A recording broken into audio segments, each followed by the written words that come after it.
You know me, SDMT. Big news, man.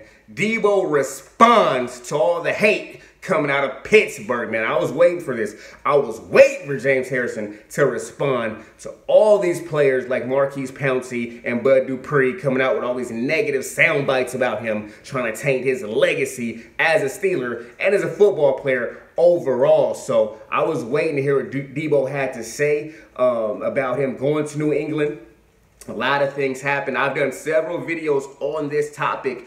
Please, you're going to be able to click after this video, at the end of this video, on those videos to catch you up. So make sure you check out those videos so you can get my take on all the stories that came out of Pittsburgh. This is a huge story. It just kept developing. So much news kept coming out of this story, which we thought it was a simple release. But what Debo had to say was, if anybody thought I signed a 2-year deal with a team in the NFL at age 39 to sit on the bench and collect a check and a participation trophy, they're mistaken.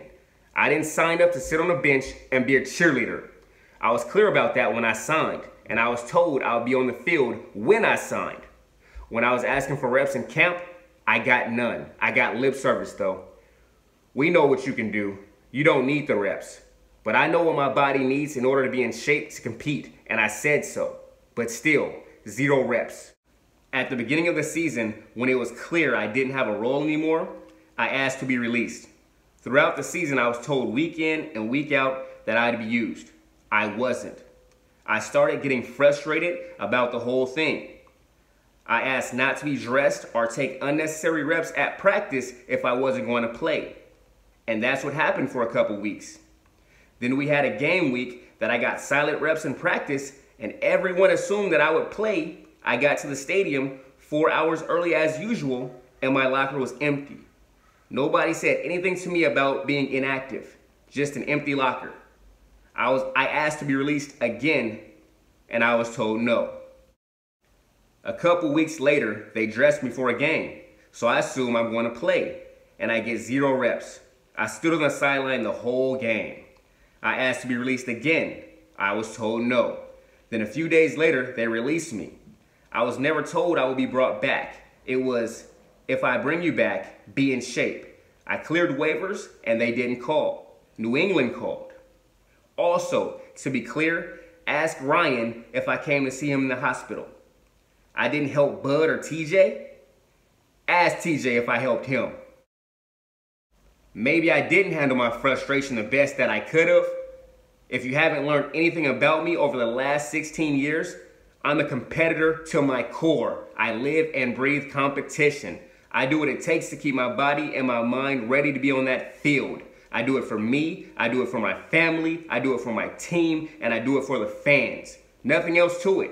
At the end of the day, they made a business decision. And so did I. Yeah, that real spill from James Harrison, man. He spoke a lot of truth in there, man. That's what really pissed me off about a lot of his former teammates, Maurkice Pouncey, Bud Dupree. They're speaking on James Harrison, not knowing what the organization and the coaches told James Harrison. So James Harrison was frustrated because they had made him promises they didn't keep. You know, I can't blame him for being angry about that. James Harrison puts in work, man. He grinds, man. He's an inspiration for me. He's in that gym early in the morning, putting in that work, going hard, man. And for a trainer and as an athlete, I respect that. And I see that he's not training to be a player coach. He's not training hard to sit on that sideline. He's training hard because he wants to make an impact on that field. And at age 39, he has to work that hard to be able to play in the NFL. I cannot blame James Harrison for that, man. I blame the Steelers for not keeping that promise. And also at the beginning of the season, we asked several times to be released. They should have let him go. Why didn't they let him go? Why didn't they? If they had no plans of using him, TJ Watt was injured for a second and they still didn't use him. So it's really no excuse. It's really no excuse. If you're not going to use him, let him go. And I'm not mad at James Harrison for that. A lot of Pittsburgh fans are mad and they're angry, but when he comes back and retires there, you're going to forget and you're going to show him love. Just like the Packers did with Brett Favre. Debo is a Steeler You're one of the great Steelers. One of the great linebackers of all time. Made great plays in a Super Bowl for y'all. And y'all turning on him. Because the team made promises to him that they didn't keep. He's going hard. He's putting in that work, that sweat, that blood, and that tears. Not to sit on the sideline. He wants to play. And they should have played him. They said they could give him 25% of the reps. 25%.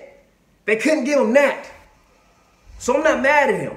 I'm not mad. They didn't keep those promises, and he wanted to play. He kept asking out. On several occasions, they said no. They said he would have a role. He didn't. He got frustrated. They let him go. The Patriots called, and now he's a New England Patriot. I'm not blaming him for that. The Patriots made a smart move picking him up, helped them with their linebacker core, helped them with that experience going to the playoffs.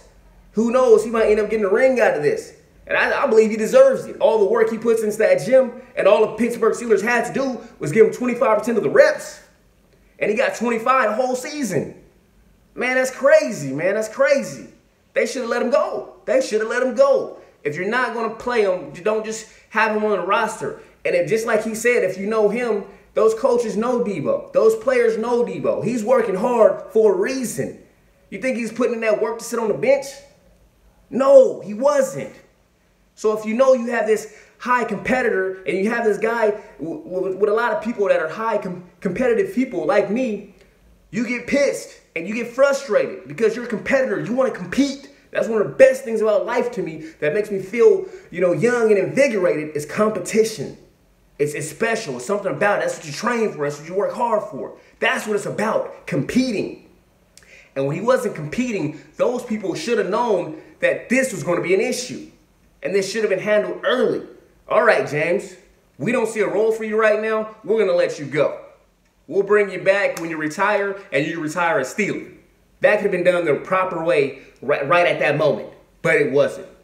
Man. Hey, shout out to James Harrison and New England. I hope he's going crazy, laying smacks and doing what he does, chasing down those QBs. I'm not a Patriots fan, but I want to see James Harrison play well. He works hard. He puts in that work, and I respect him for it. Drop your thoughts in the comments. Also, at the end of this video, there are going to be 3 different links where you can click on the videos I've previously done on this topic and James Harrison. Let me know what you guys think. Drop your comments below. And don't forget to like and subscribe. SDMT!